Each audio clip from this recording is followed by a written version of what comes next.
Welcome back to the Ben and Tony podcast. Today we're joined by Michael Mazzara. Now, Mazz is someone that you just know is going to do very well in life.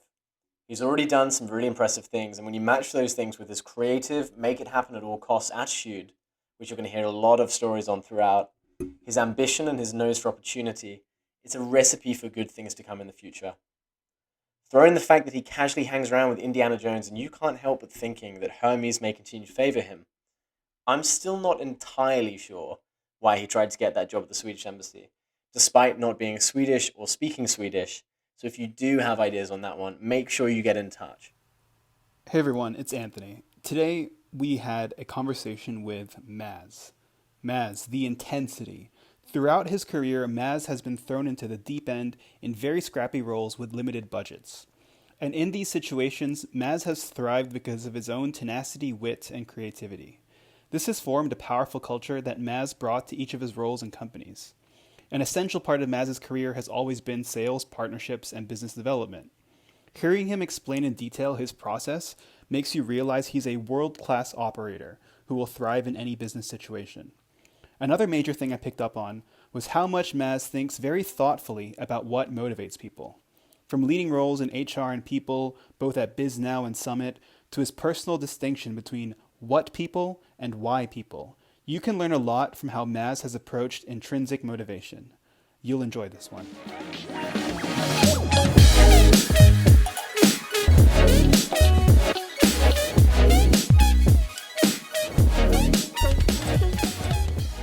We have a very special guest, Michael Mazzara. Now, Michael Mazzara, Mazz, was employee number 10 at Bisnow Media. Bisnow was a really impressive real estate newsletter and events company, and they scaled it to 150 employees with $7 million in EBITDA before selling to a private equity company for $50 million. Then Mazz moved on to Summit, a company many of you might know. It's an invitation-only community for innovators and entrepreneurs. They produce events that have really awesome people attend, like Jeff Bezos, Shonda Rhimes, Reed Hastings, and Mazz is the VP of People and Partnerships at Summit. So very interesting role that he's in, seen a lot of interesting things in the world of media, events, and just communities and meeting interesting people. So Mazz, welcome. Happy to have you here. Thank you for having me. Yeah, this is great, guys. Thanks for inviting me on.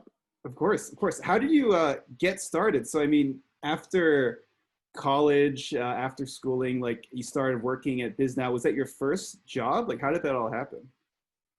Yes, it was my first internship actually. So it was I think my sophomore year, and I didn't want to go home for the summer. So I actually went to try to get an internship in person, not really knowing how it happened because it was like, I don't know, 2011, 2012. So I actually went to the Swedish embassy because I thought I really liked Sweden. And I was Wait a minute. I was Wait, in Washington, where's the DC. context there? Come on. What's No. So the Swedish embassy in Washington, D.C. is right on the waterfront. It's this beautiful architectural building. It's all glass windows. And I was like, it'd be cool to just work there as an intern. That was the end of my line of thinking. Okay. So I walked into the Swedish embassy and I said, like an internship here. And the woman, very, very nice, was so confused. Because English is a second language, she was like, are you Swedish? And I was like, well, no. And she was like, well, do you speak Swedish? And I said, well, no to that question as well. And then she was like, well, you kind of have to be Swedish or speak Swedish to work at the Swedish some embassy. connection? Yeah. So I was like, this might be harder than I had expected it to be to get an internship here. And so I went on the GW like web portal, and there was this company called Bisnow. It had a really bad logo. And I showed up to their like info session, and there was this guy who showed up 40 minutes late to his own info session. His name was Will. And because he was stuck in traffic on his motorcycle, so he walked in with a motorcycle helmet under his arm and a leather jacket. And he was like, I can't talk now. And I was like, I have to leave. And he was like, I can't talk now. I'm late for my talk. And I was like, I know you're late for your talk. You were 40 minutes late. And he was like, okay, here's what you should do. If you can, come to our event tomorrow it's a 6 o'clock event. It's an event 6 o'clock in the morning. Come and I'll introduce you to the team if you're that committed to like showing up. And I was like, I'm not that committed to showing up, but I really like want an internship, so I'll do it. So it was out, if you're familiar with DC at all, it was like an hour and a half away. I took 2 trains. I had to walk across a highway. I asked a homeless guy for directions, and I eventually got to this event. And I was like really used to, I was working for Yacht Week at the time, so I was used to kind of like pitching things at the moment. So he was introducing me to the CEO, and I was like, you should go on a vacation. Like, have you been on a yacht before? There's this place called Croatia. I'd be sick. And then they seemed to like kind of really enjoy it. And I spent like probably 45 minutes there, went home, took me 2.5 hours to get home. And they called me and they were like, listen, you should just have an internship. You hustled and you got it. Okay, great. So then I came on, and in my first like 3 months, my first day, basically, they sat me down at a desk and they said, make cold calls. We're trying to hire a rep in Los Angeles. Just call everybody in Los Angeles and see if they know anybody. So that's kind of where I learned to basically pitch. And Bisnow was like trying to be a Google type culture company without the Google money. And at the end of the 3 months, they were like, you should probably drop out of school and just join us full time because we're doing commercial real estate news. And I said, that doesn't, I can't do that. It's just impossible. So they said, okay, move your classes to night and work for us during the day or like in between classes, and we'll employ you full time to be, 21 years old and doing that. I was playing Division I water polo at the time, so I had to go and quit the team, and they were all mad at me. And then, you quit but for I continued Bisnow. to work. Wow, yeah, that's yeah, pretty big commitment pretty early on. I know. I just felt like I had gotten more excitement out of like being 21 and learning things in the business world, where all my friends were going out for Thursday and then sleeping until noon and missing all their classes. And then I would go out and I would get up at 6 and go to work instead. Yeah. And there was just like a sense of power to that. And so I was the head of HR, hired probably 150 people, developed all these really weird and interesting tests that we were building. And then as I was kind of growing out of that, we started this really interesting event, which was usually when you can I just ask more questions about those interesting HR tests? Because as you said that, I'm like, wait, what is he talking about? Like, are these crazy brain teasers, like experiences you have to put candidates through? It's really intense. Okay. So what the interesting thing about being a bootstrapped business is you have to basically take what everybody with venture capital does and do it for like 1/10 of the human labor, like the cost. So we were producing 350 events around the country. So like, let's think like 25 cities. Yeah. Traditionally, you do that with like 10 to 15 people. You'd have them anchored in local places. And then we were doing it with 3. So we had to basically find like as Will would say, like the Royal Marines of the event production industry, which means you weren't really like finding like wedding planner type event producers where there's like good artistic design that goes into it. You want like boiler room people that are just crushing out dials and like getting hotels to give you like really cheap rates on contracts. So we actually structured these days where we would say the interview started, because all our events were in the morning, the interview started at 4:30 in the morning. And when you showed up at the interview at 4:30 in the morning, the first test exercise was that you had to assemble. We worked in a 3-story townhome in Washington, D.C. Using all your wits about you, you had to assemble an event in one of the rooms in the townhome. So go run to McDonald's. We gave everybody like $10 and said like, go buy shit and find things throughout the office to put together an event. And it needs all these 5 things. And they did this. So let's say they got an hour for that. After that, they would go and like call hotel venues. After that, they would like negotiate a legal contract about like toy intellectual property just to see if they could like comb through it and see inconsistencies. Yeah. And this went on until like 6 or 7 p.m. And then we'd go out to drinks afterwards when their brains couldn't function anymore. This so much. And then they were, because you just really in an interview, you see like 1/8 of like really 8% of who a person is. And then you really in these interviews have to see like, is this person going to get cranky when they're up at 4:00 in the morning, 5 days in a row? Like, what do they really like? And then can we extract greatness from them? And so all the tests were basically built for like, how do you operate when we're trying to extract greatness from you and the world doesn't want you to be great. So we built all of these different things that ended up being like really good for That's hiring. amazing. And those people that we hired through those tests stayed on for like a majority of the time. And even people that I hired in like my first or second year are still there. And that's like bewildering. It's been like 10 years since they've been there. So it's like, it's a credit to the culture that they built at I was gonna Bisnow. say, yeah. I mean, they've continued that culture on, right? It's not just from the beginning. 100%. And I think one thing I think about a lot is like, are you a what person or are you a why person? And the why persons are like waking up and being like, I'm gonna solve these issues. Like I'm gonna like cure this disease. This is my why. And there are other people who are what people, which is they want to improve what they're doing and like the things that they do in the world. And Bisnow built an incredible culture where you don't have to care about commercial real estate. You just have to be focused on like being a high performance person. And that was attracted the right type of culture because Google scaled to a point where they have, I don't know, let's say 40 to 100,000 people that work there now. Like, how is there as much accountability? Like, how are you allowed to work as hard and have as much resting on your shoulders? And I think Bisnow still has that reputation that they can operate in such a way and people like the culture that's been built. So you weren't running kind of a semi-torture chamber. It was definitely about hiring practices. It's definitely about hiring practices. And then after I was doing the hiring stuff, we had this luxury event, which was really inspired by Summit. And it was, you would take owners and you would take private equity and debt that traditionally funded a deal, and you would put them together for like a deal makers retreat. And you would remove all the intermediaries that are traditionally there. So if you go to like ICSC, there's 10,000 people and about 90% of them just facilitate transactions and collect fees.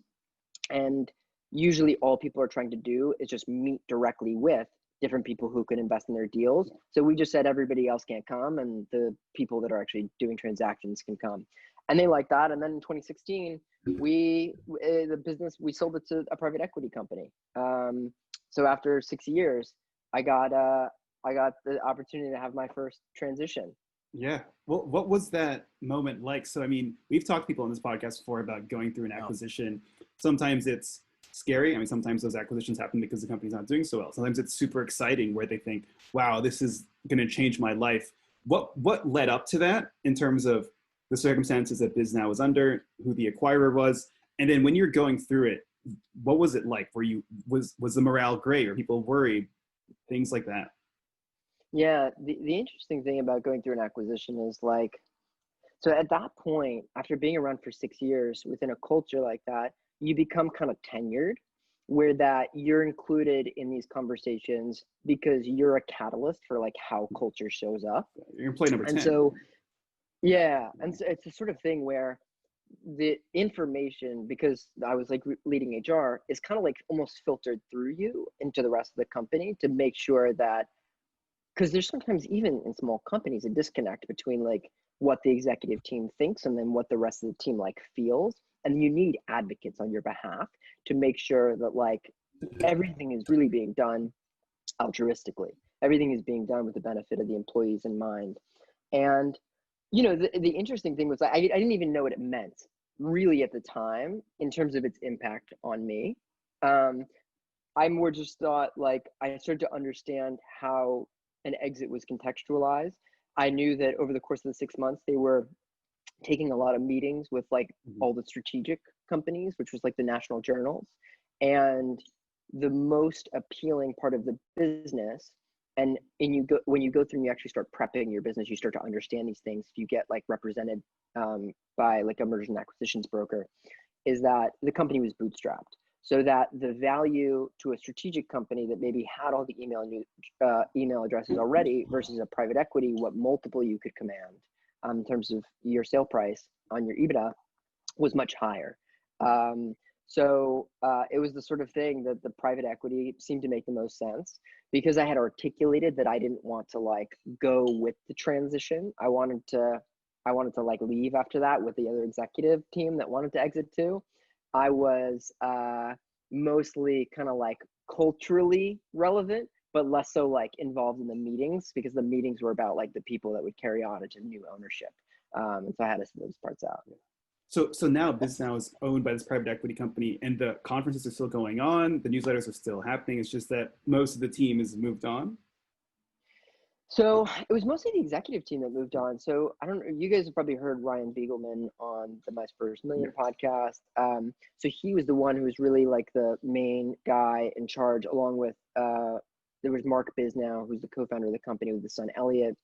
But Ryan really, he would do these things where he would curate events just full of people who were buying media companies, and he would host them for like 40 or 50 people. And he would just cold call people and say, I'm coming to this, like, come to my event. And he was that was just in terms of like learning how to sell the company. And so he really built out this interesting like process for himself. But then myself, the COO, I think like the head of finance and a couple of other people left with the transition. And then a bunch of other people on the team kind of like raised in the ranks to replace us. And I think some of those transitions were a little rocky. Just because people were familiar with Ryan's type of leadership and had been through it for like 7 to 10 years, and then transitioning to a fully new CEO. And Will's done an amazing job at like that transition. In terms of like Ryan was a very cerebral, really started to get into like mindfulness and meditation, like that type of leadership.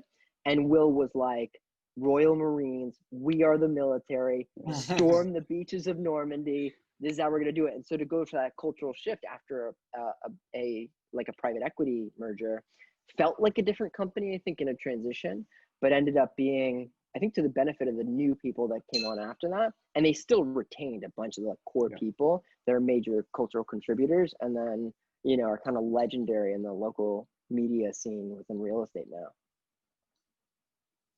I love that. So when you decided to, change where you were working after this, like how did you make the decision? Like what were you thinking about? Was Summit always top of mind? No. So it's the interesting thing. Okay, so I was 26, and I don't know. Have you guys ever taken an Enneagram test? I've heard about believe this. So, yeah, I have. You've heard about it. Okay. It's really interesting. You should take it as a refresher just to see what it's all about again. So when you take an Enneagram, they tell you a little bit about yourself. And one thing is that I'm an Enneagram 3, which is like an achiever, which means I'm an achiever at all costs. And that's the difference between the what person and the why person, is that the what is achievement for me. And so having been 21 to 26, just straight pursuing achievement meant that as soon as Bisnow ended, I had this pretty major existential crisis that maybe people go through more than I do. Like I thought about before, but I was like, I thought, I don't even know what I like to do. I woke up and I didn't have anybody emailing me to do something. And so I thought I have nothing to do. Yeah. And I have no way to find out what to do, what I like. So it was over the course of like 3 months, I maybe read like 30 books because I thought reading meant productivity. I think I went to the gym like twice a day. I think I like tried to travel a little bit, but generally it was just this very big transition period where I had to kind of discover what it was that I became excited and inspired about. And I think in certain senses, to me, those felt like unrealistic because I'd never really felt that way. I was like never passionate about commercial real estate. So like, how was I going to find something else? Because I did find joy there. I did find fulfillment. You're almost like passionate about being recognized by your peers, and then you're suddenly left without peers. So what do you do next? 100%. And so is the solution just to find more peers? And that's where I kind of got into this thing, was like, is that unhealthy to continue to like chase that? And so I started to think about like, well, what was my skill set and how do I consider like what I'm about to do next? So I think a lot of people try to do this, which is, I was like, I'm just going to start a company and see how it goes. In 2016, it wasn't as like side hustle-y as it is now, where I think if you were considering starting a company, it was still very venture backed or still very bootstrapped, and you had to grow it to a certain size. There was no like 100 to 200K lifestyle businesses that are like very more embraced now. And so I just was like the idea of like, I'm going to research things and then I'm going to create business ideas out of them. Any and so topics? Like, cause talking about like your passions, right? Okay. So Any you didn't focus on a vertical. You just thought, let's just see what I can do. Exactly right. And the idea was thinking about where did I feel friction in the world so that I could just address that friction. Where did I feel there was a disconnect between what was happening, what was the optimal way? And then I would experiment with like, do I like that concept or not? And that was like a little framework that I built, which was the struggle between like top of the funnel and bottom of the funnel learning. Top of the funnel learning is like, well, how do you learn about like the waste management industry in like 3 or 5 minutes? And then how do you learn about like deep sea oceanography in like 3 to 5 minutes? And how do you know whether you like those two? Because it's very interesting to just go read Digiday and understand like all the different pieces of the media stack. And it's very hard to figure out like one thing without like scouring Wikipedia. I think Trends does this really well of just saying like, here's like 3 things about these industries and potential opportunity. And people can go, I like that or I don't like that. Mostly I think for people like me that want to seek being productive and want to seek an outcome, but without like having to struggle with the idea of like picking what you like or not. So I came up with like 100 ideas. And the funny thing that you think about when this happens is mostly I was coming up with ideas of companies I shouldn't run. And like I had no business being the founder of. One of my ideas was, oh, you should have a monitor in your shower to show you how much water you used. So then you could be rewarded for like saving more water if you shower less. And then I ran that by people and they were like, are you passionate about environmentalism? I was like, I'm not particularly. They're like, do you know how to build like software apps like that? It's like really involved. I was like, I definitely don't. Yeah. Okay, I'm not gonna do that one. So it became this process of really like, there's this kind of stoic like idea of like action begets action, which was like, I was just trying to put myself in motion to be ready for any opportunity to go be productive again. And then really interestingly, as I was going through this all, because Ryan's like a close friend and a mentor, he had approached me about like 6 or 7 different ideas that he was thinking about. And in the attempt that we would work together again with the COO, his name is David. And one of his ideas was the idea that you could actually make TED Talk speakers, where that when you look at a TED Talk speaker and they're like good, but they just have kind of like a fancy, like maybe institute underneath them, but it's like a great talk. But like the Wait But Why guy, like Tim Urban, did an amazing talk. And like, what's his accreditation other than like Wait But Why? So the idea was, could you just write the world's greatest talks on different topics, claim it as like the Brain or Cognitive Institute, and then sell those to like corporate structures? That's fascinating. And so I know. And so we had started to write like 6 or 7 talks on mindfulness and like different structures and like how it all worked. And then he was like, okay, I'm going to go work at Summit and you should come work at Summit too. So I had finally found something I felt excited about. And then like Summit just happened.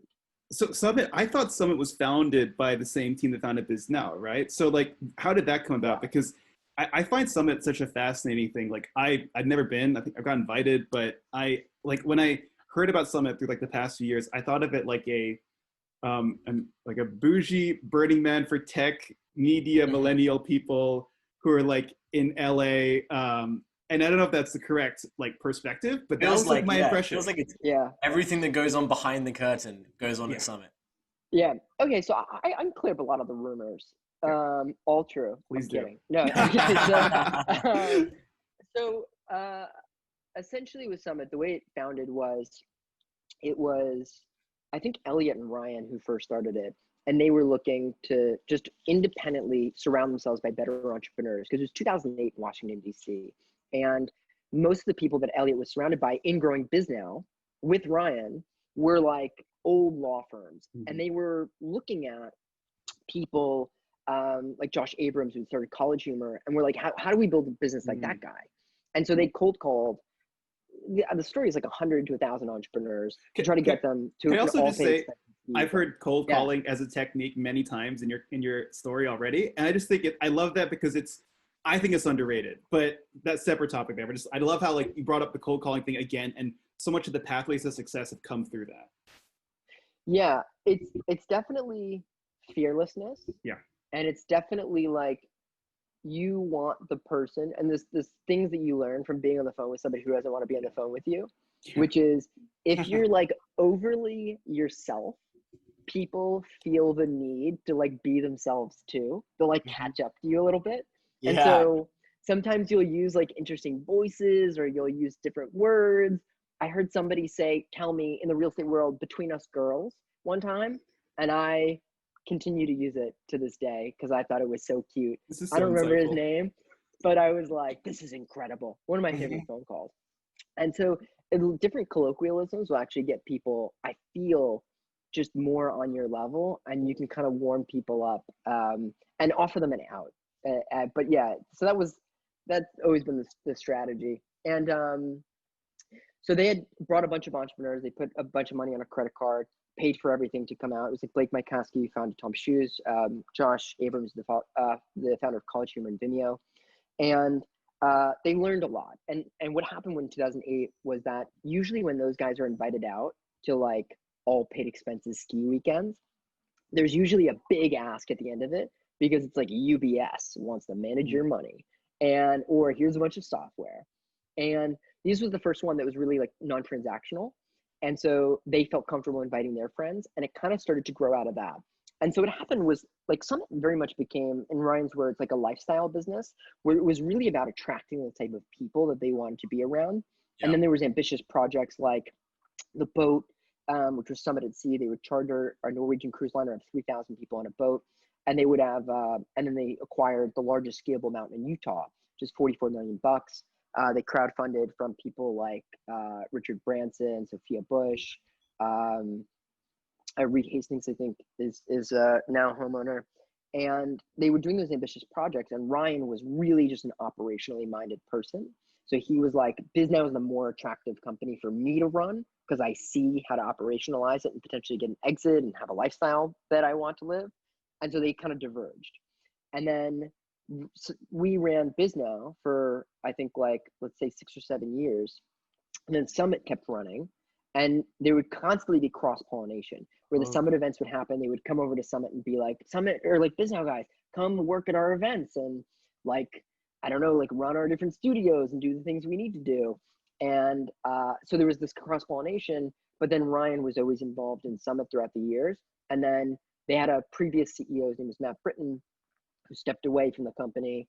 And then they were like, we need a new CEO. Ryan's now free from Bisnow. He's now considering his next opportunities. Let's bring him back over to be the CEO and to like put some of the Bisnow operational magic in there. Because when I got there, they were operating out of a CMS that was like custom built, didn't really have any like technical functionality they did. Most people were operating out of like spreadsheets. And it was a 12-year-old company where like, I don't know, like Richard Branson was attending and all these incredible people had been going. The culture of Summit is very much one that like, because it's invite only, the curation of individuals is so important. And maybe you guys feel this with like other communities that you're participating in, but like every person that you talk to is really highly impressive in some capacity. And there is almost like a precedent that you should be open, compassionate, and like nice when you show up. That's really like the magic of Summit. To the extent that you could walk around and see celebrities and just go like in the same way that Burning Man was, like you go hug them or like introduce yourself in a way that like if you guys have been to South by Southwest, it's like college all over again. You have to like get on the cool kids list to get into the cool kids party. And then once you got into the cool kids party, there was actually a separate cool kids party in the back door that you didn't even get you didn't even know that you weren't invited to. And it becomes really hierarchical where like Summit, I mean, I actually met Harrison Ford at Summit. I like spent an afternoon, like an evening, like talking to him and hanging out. And it was really like no airs, no ego. You probably won't see him at Burning Man, but you did see him at Summit because he was talking and hanging out. So it's a different cultural. So there's this like almost like this sense of assumed familiarity with everyone around you, no matter who they are. And I think that probably really resonated with you as someone who wants to be, a super high achiever and keep on pushing. 100%. And it was a sort of thing where I'd worked at Bisnow. There was no reputation at all. I'd call people and be like Bisnow and have to explain it. And then I'd call people with Summit. And on my first day at Summit, I was so used to the Bisnow mentality of like get shit done that I was starting with taking over partnerships because it was at like 250,000. It really wasn't like anything significant. And I emailed and I think called the head of partnerships at TED and asking for their deck to send it to me because I wanted it to copy it. And then I got a call from Jeff, who's the founder, and was like, you're going to get us kicked out of TED and banned for life if you don't stop doing what you're doing, because they think we're stealing their trade secrets. And I was like, I don't know. Why do people know Summit? And he was like, people know Summit. You can't just do the Bisnow stuff. And so I kind of learned quickly that there was like when you email from Summit, there's like power in that. Yeah. Like people will respond to that, which wasn't really what I was joining for because I actually didn't know that to start, but it ended up being really valuable as you kind of went through the transition.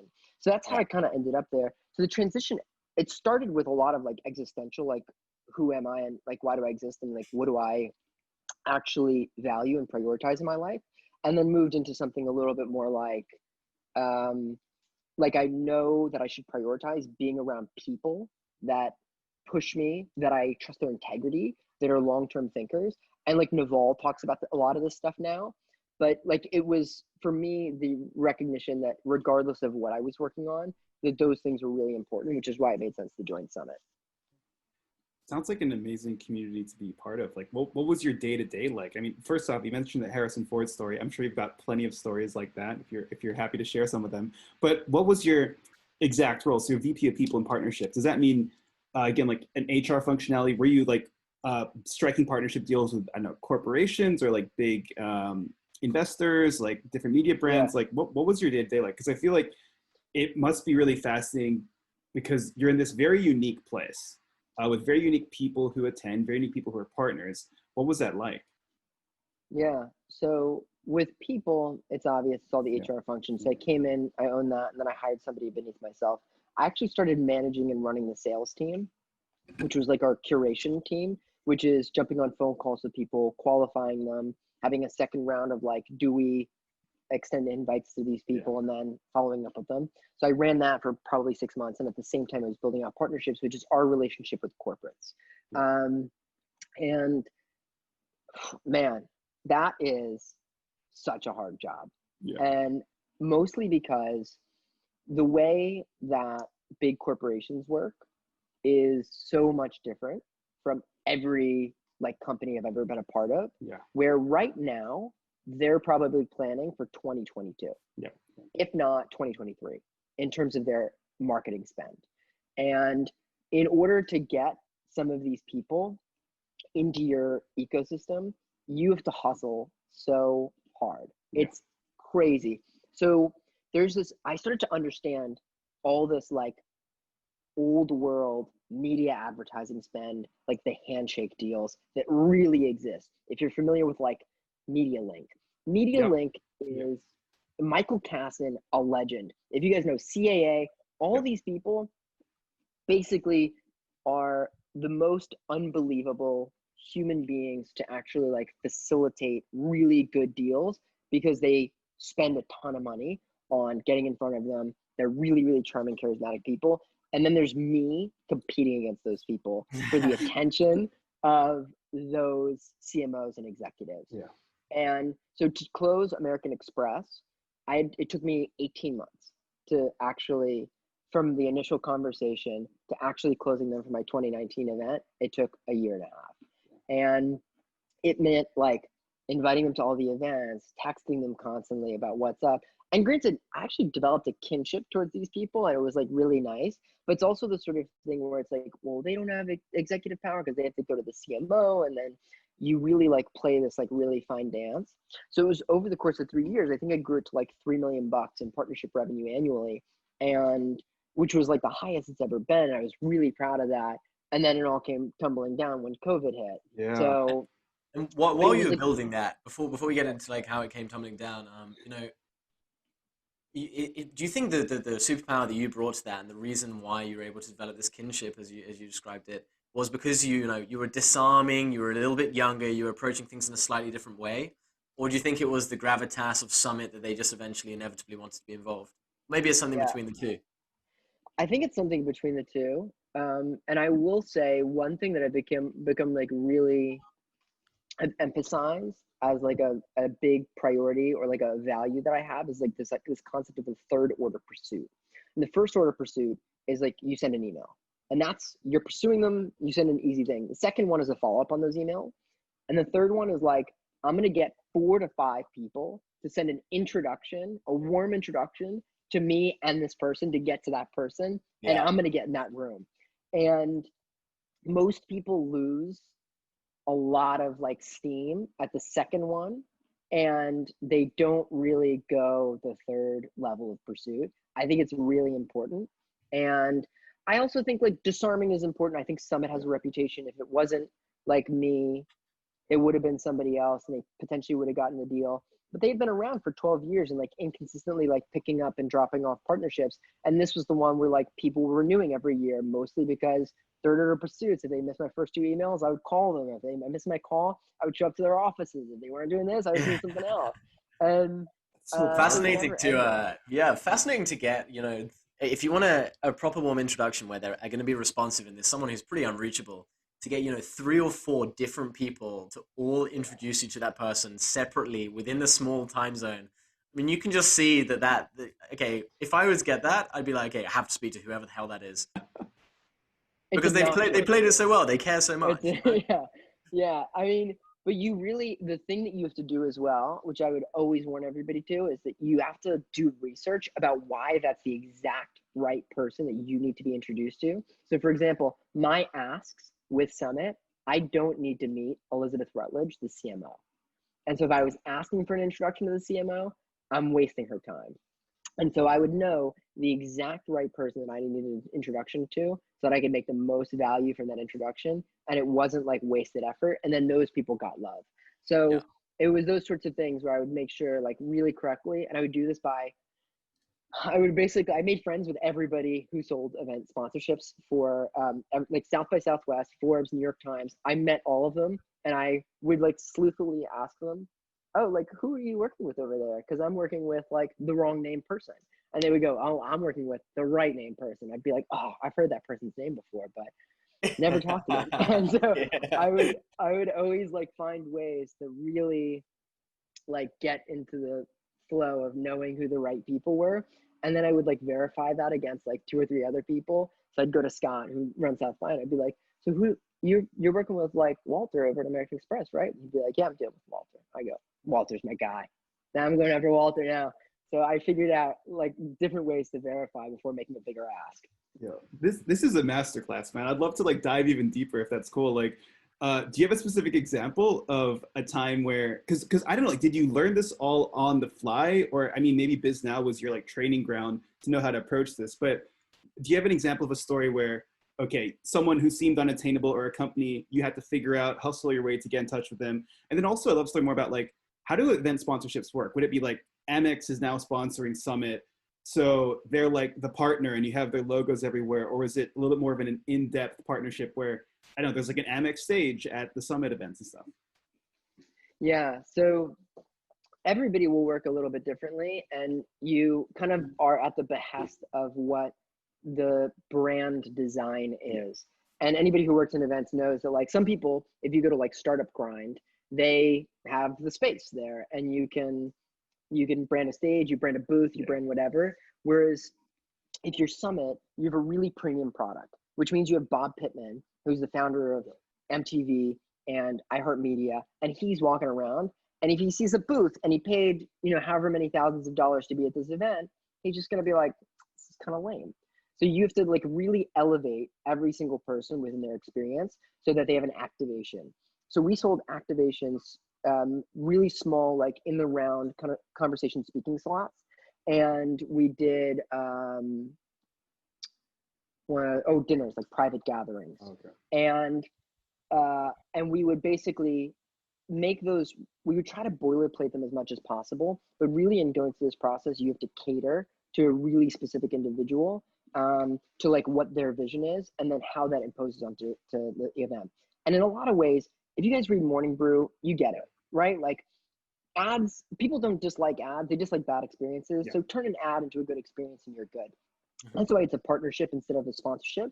I believe that sponsorship, you just want to extract value from an asset, and a partnership, you believe that that thing should exist and you want a presence there.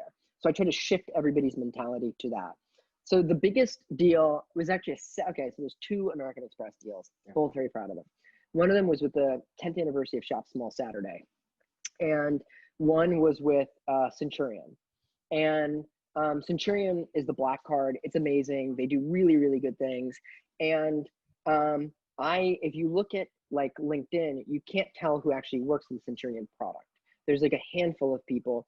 But what I knew is that there was this agency called Momentum, and Momentum worked on the American Express Centurion account. So if you go to LinkedIn and you go to Momentum, you can pull up all Momentum worldwide people, and then you can type in Centurion, and it'll pull all the people who work in the Centurion account. I connected with all of those and got personal introductions to every single one of them. Nobody responded. Still nobody after that didn't respond. And then I probably went through that process every, let's say, 4 weeks, because I knew that they had been sponsoring other things. They'd been doing like dining collectives. They'd been doing really cool things. And they just did something at Cannes Lion where they brought Carbones from Soho to there. And I was like, I need that. I know they want to do stuff. They need it. I'd been emailing and getting introductions for about probably 8 weeks. And then 4 weeks before the event, this really, really sweet woman named Caitlin, maybe it was 8 weeks before the event, Caitlin reached out and was like, okay, we have to have a talk. We have a talk, and we do 3 nights of dinners. And then they're Michelin star chefs every single night. And on one of the nights, we brought in the chef from Noma, like the #1 chef in the world. He's only traveled outside of his restaurant like one other time to Tulum. This was the second time he's ever traveled out. I had to I made invitations for his entire chef staff in case they were questioned at the border to get into America to come like cook at this event. And that's where like Harrison Ford was. So I was like, Harrison Ford, Gerard Butler, all these amazing people are coming to dinner. These are the guests of honor. We have a picture actually with their whole staff with Harrison Ford after they were cooking, because the founder of Noma was a big like Star Wars fan, and it was like a dream for him to be cooking for Han Solo. So it was a really cool experience. But that took like, it wasn't just like figuring out who at American Express it was figuring out who was the decision-making person. It was emailing them 6 to 8 times and getting introductions to all these people. It was being patient. It was closing quickly. It was having a lot of clarity on how to do it. It was knowing the right opportunity. All these things kind of have to line up. And that ended up being like a super successful partnership for us. People loved it. It was amazing. And for Centurion, I think too. That is a skill. Like, I think I've never heard someone personally like break it down that way, but I feel like what you just said, that's probably a best in class example of how you do partnerships. I think after you do it, and there are other people who are very like, I think they have more. I think the difference that I have is I'm way less professional. I'm just gonna say it like that. Where if you go to South by, they have a process, and you meet the head, and he's like this, and he wears, he gets straight. Actually, Scott is cool. He's got tattoos. He plays in a band. He's the man, but he's definitely very structured in how he does it. Yeah. I started off being like, yeah, whatever, let's do it. Like, bigger, better, grander, whatever. I eventually like knew where my limits were, but it was definitely like where people, like if a bunch of people starting a tech company went and started selling event sponsorships, that's the approach that they would take, as opposed to people in the events world selling event sponsorships. I think that became the disconnect.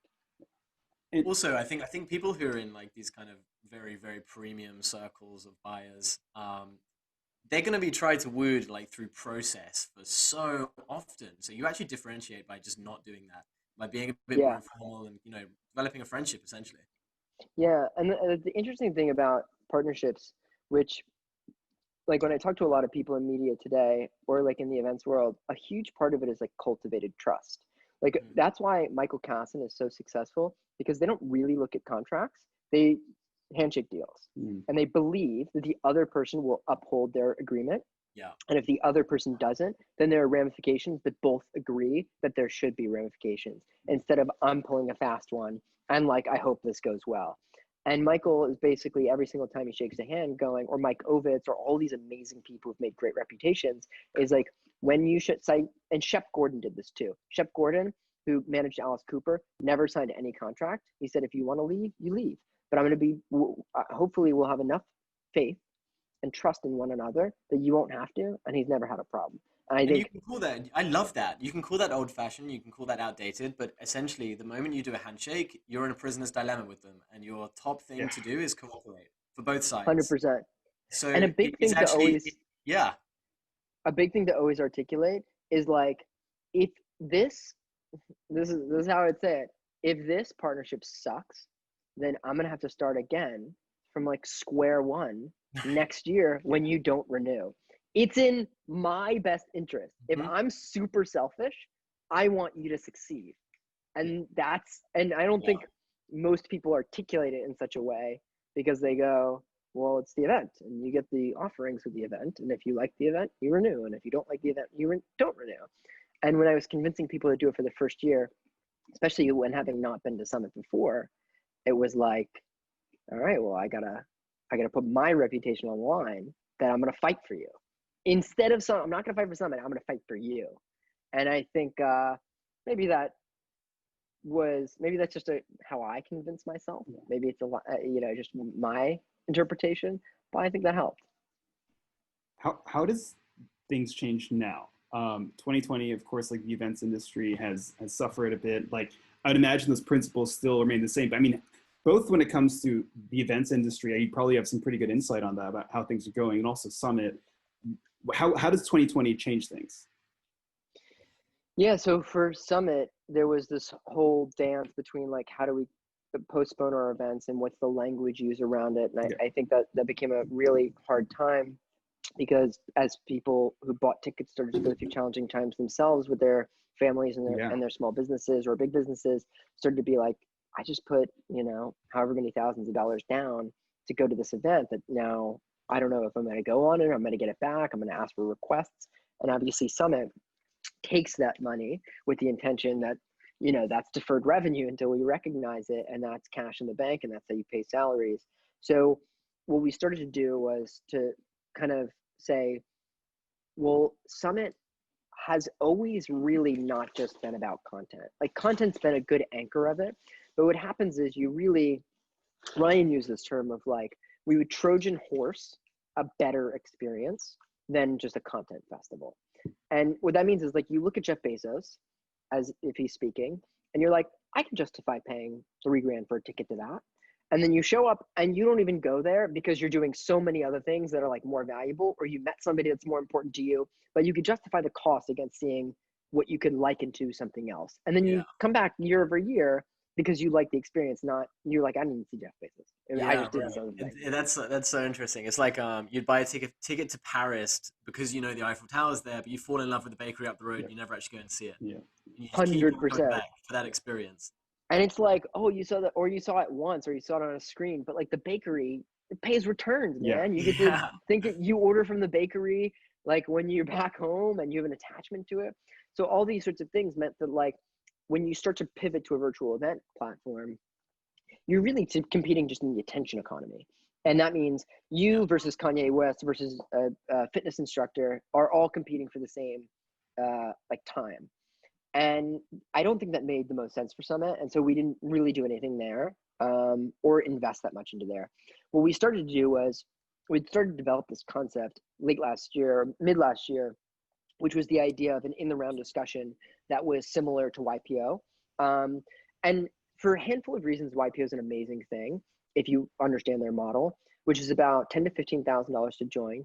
It's exclusively for CEOs, exclusively for people with 25 million in revenue or more. And I could be wrong about that. So it might be 15 million or something, and 25 employees. And then you can go between founder of your own business. You could buy your own business and be the CEO of it, or you can be a family inherited business. And then what happens is, in the discussion, the way it's structured is a first person experience-based sharing as opposed to opinion. So instead of going, Ben and Anthony, your podcast sucks, and let me tell you why, you would come to the circle and go, well, when I had a podcast, the reason my podcast suffered was for the following reasons. And people tend to find more value from that than telling them their podcast sucks. Yeah. Not that this podcast sucks.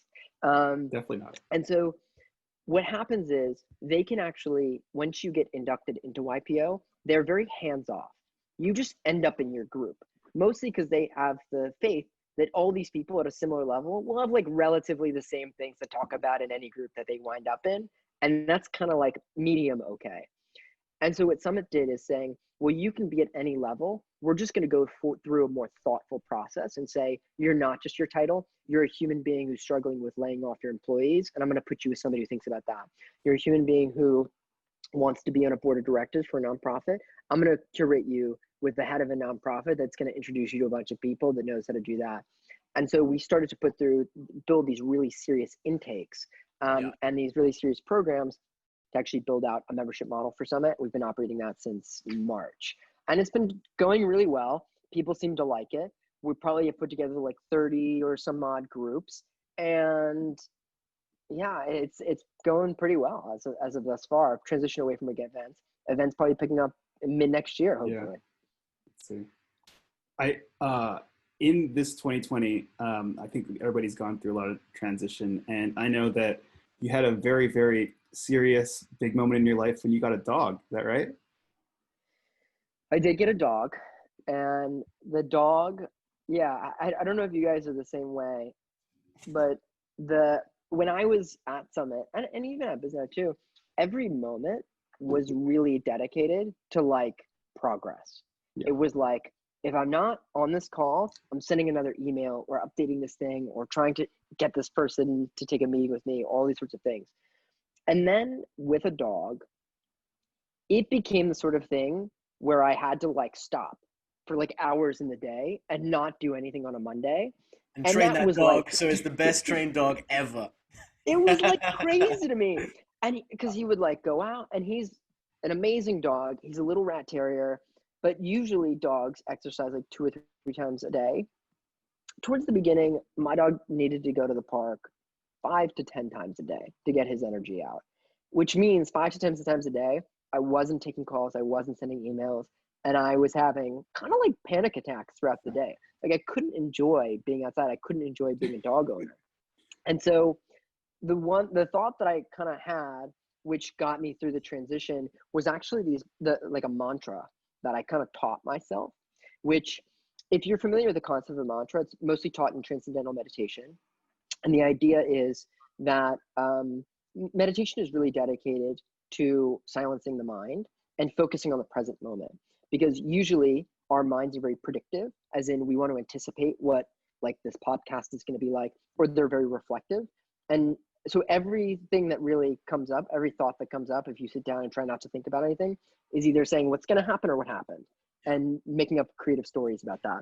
And the mantra, similar to the breath, just helps you focus it on the present moment, which is that word. And so I thought that if I could develop a mantra for myself, that going through something hard that my brain would otherwise try to forecast why I was failing at serving Summit or serving myself or being the best employee that I could be, that I could actually enjoy that present moment more. And my mantra was, this is a transition period.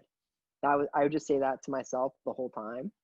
And what it helps you realize is, and as you guys go and you think about this, when I was transitioning from Bisnow to Summit, I thought about, it took me like 7 months to end up deciding to go to Summit.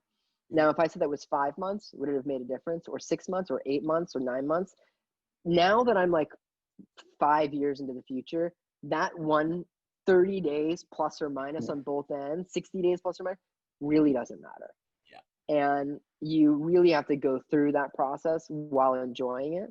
And the mantra really helped me realize that and helped me enjoy the process of training the dog. Because then I also think about, he's going to be 17 at some point, and I'm going to be like, dang, I wish he was 2 years old again and I could take him out and we could go to the park and he would take me out 10 times a day, because that would be a nicer life to live.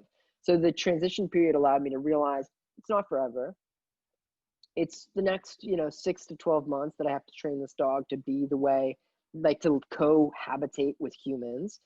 And that was actually profoundly How fun is helpful. that? And I would, You have to train a dog to be like, okay, you're living with a human now, dog. dude, they have It's their a lot of own work, I'm agendas, their own sure. priorities, man. I mean, it's just like each of you are living with a bear. Like, it's normal because dogs want to like be around us and can Yeah. adjust to our schedules and are habitual creatures, as I think are bears. I'm not really learned up on You're familiar with bear that. So, behavior. bearology. If I can assume with them, but it's as equal as living with a wild animal.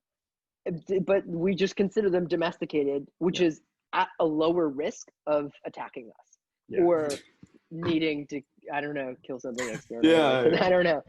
So, it's as wild as that though, living with an animal. If either of you have pets. Oh, I've always had dogs. Yeah. Absolutely love them.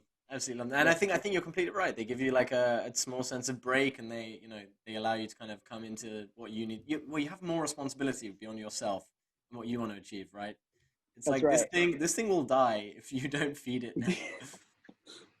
And the interesting, and Tim Ferriss talks about this a little bit, is the dog owes you nothing.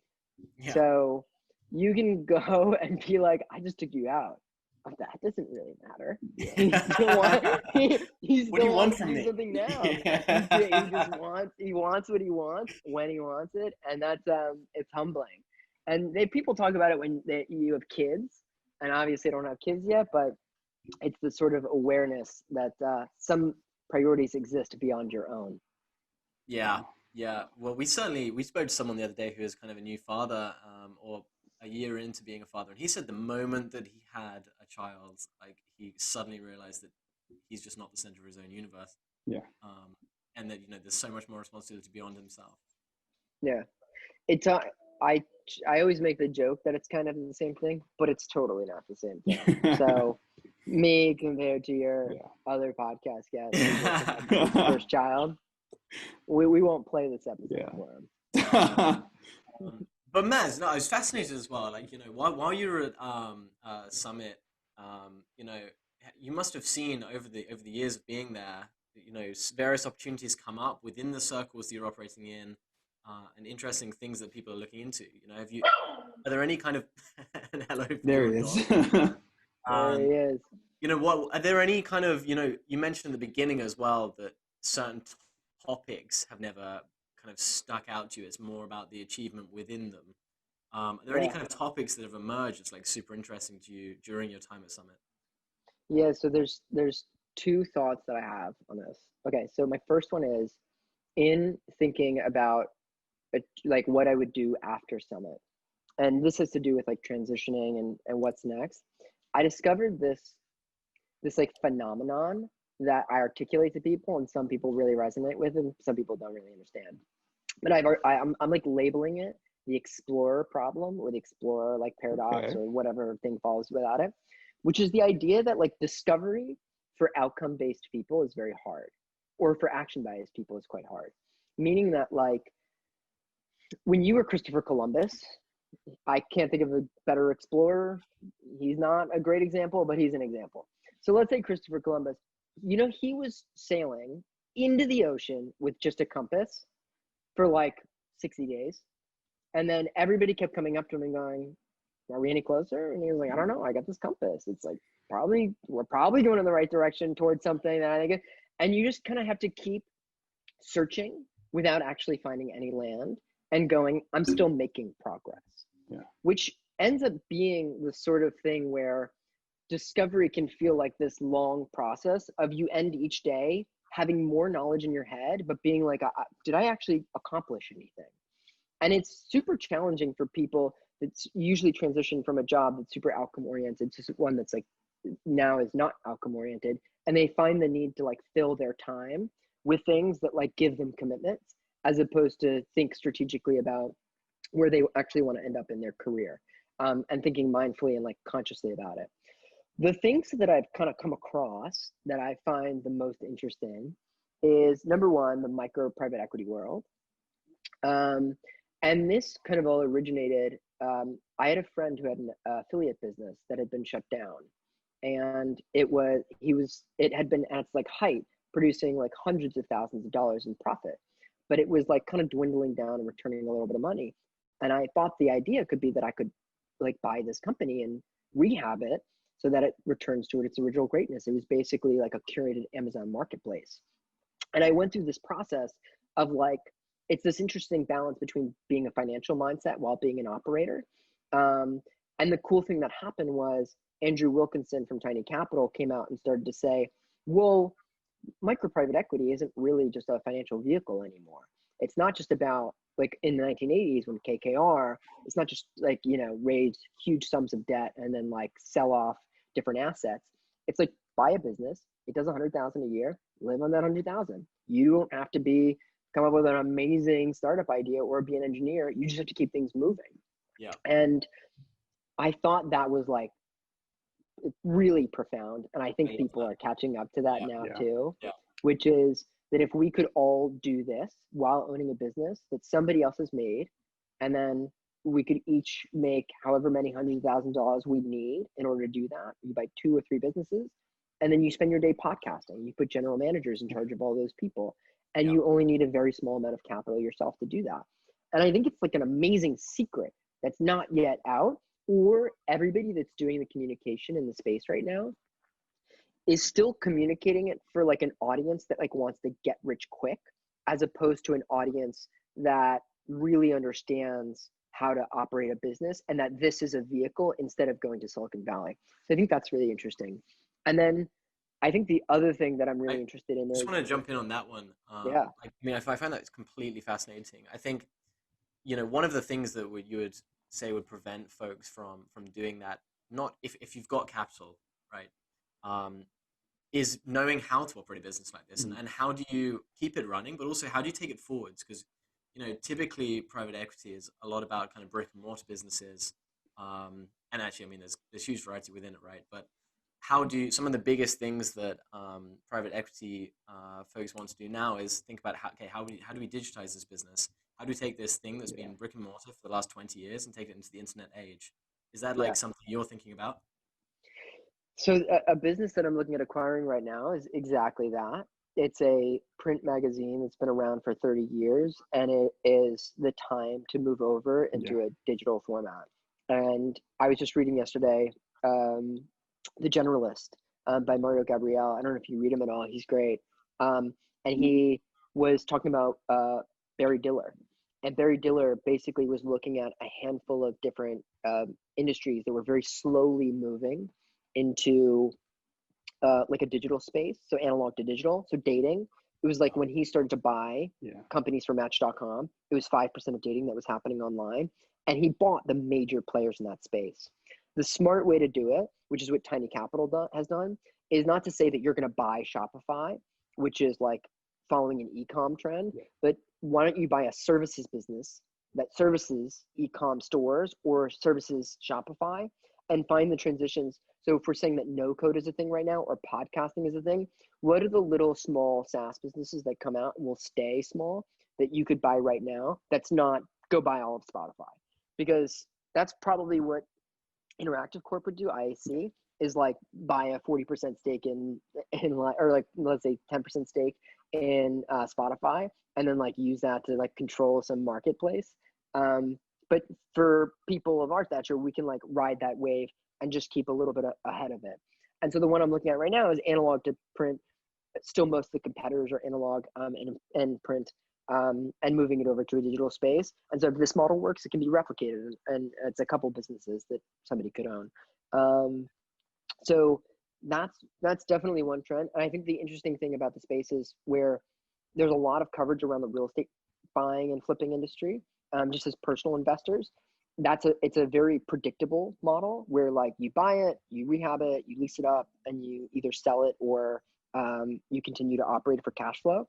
Whereas any of these businesses, it takes real operational prowess to be able to grow them as any operator would, like to get past certain like plateaus. And so those are really important things to think about in the business you're going through. Like, would you enjoy the challenges of transitioning to digital? And so, yeah, I find it super fascinating and a really interesting mix between doing things that are kind of cerebral and financially, like building out models, and then just like operating a business.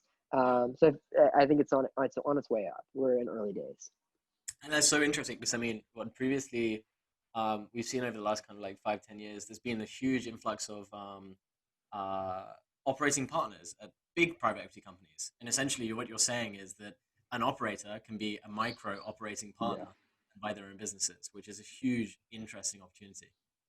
Exactly right. I mean, when you're Blackstone or KKR or anything like that, they're just too big to look at opportunities that are of a certain size. And the one thing that most people tell you these days is that our parents' generation, which is the boomer generation, is like 62 to 65, maybe 70. And they all run kind of like profitable businesses. And those businesses need somebody to take over for them. So if you think of one thing that I was really interested in when I started to think about this was like veterinary clinics. Like if you see one good vet and you understand how they like improve to the interface between the consumer, you can just buy aging veterinary clinics or the one where the doctors are kind of older. Say, I'm going to buy this practice. I'll take over all GM. I'll put in new, younger, like veterinary persons. I'll build a better like consumer interface where people can book it better. And then what happens is you do a roll up where you buy up like 5 of those, and then a private equity business will buy you for like 10x the multiple that you bought the original one for, which is usually 2 to 3 times earnings.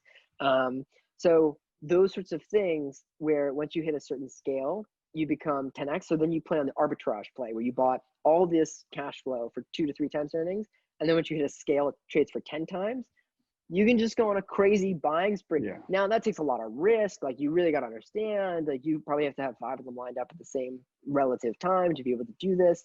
So these are the sort of things, they're such creative financial pursuits, but in order to pull it off, you're not necessarily just like an iBanker. You're like somebody like us that like understands consumer behavior as well and can like know what tech to pull in to make a better like Resi type booking platform to get your dog vaccinated. And all these things lead a really big opportunity for people like us to be owners of businesses. That's an amazing opportunity for 2021. We should all look beyond that and do some work together. Damn straight. I'm into it. And then the other thing I'm interested in for right now is we all know the independent creator industry has kind of come out. And at Bisnow, what I saw was that Bisnow was a media company, which was newsletter native, but had a bunch of other streams of revenue that came along with it. And if you went to any like investor and you said, you know, hey, I started a newsletter, we have one stream of income and it's subscriptions, they'd be like, okay, well, get more income. And then we'll talk about like what it's like to, you know, either buy you or back you or something like that. Is a lot of platform risk.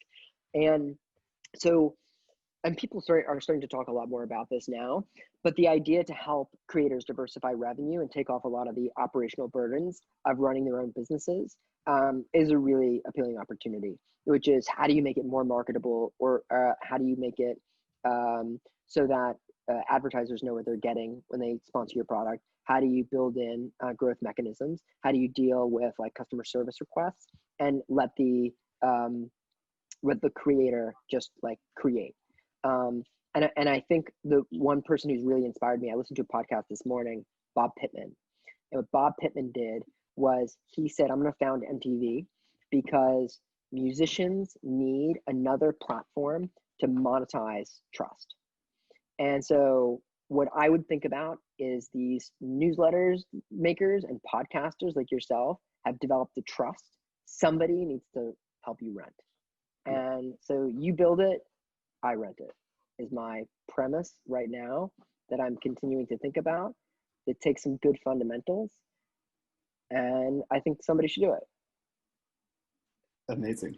I love it. Yeah. Well, one of these two could potentially be something you want to build in 2021. That's right.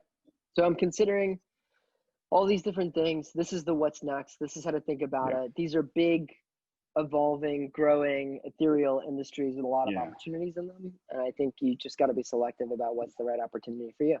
Oh. Well, where can people find you, man? Should people follow you on Twitter? Anybody who's listening to this, who should reach out to you? What's the best place to learn more about you? Yeah, Twitter's probably a good place to do it. I have to figure out what my Twitter handle is. I think it's just Michael _Mazzara. That's correct. It is that. And everybody should reach out to me there. I think my DMs are open. I'm not sure how to verify that. You guys can tell me how to do that. And that's the best. And people should reach out to me for anything. Amazing. Well, thank you so much for taking the time.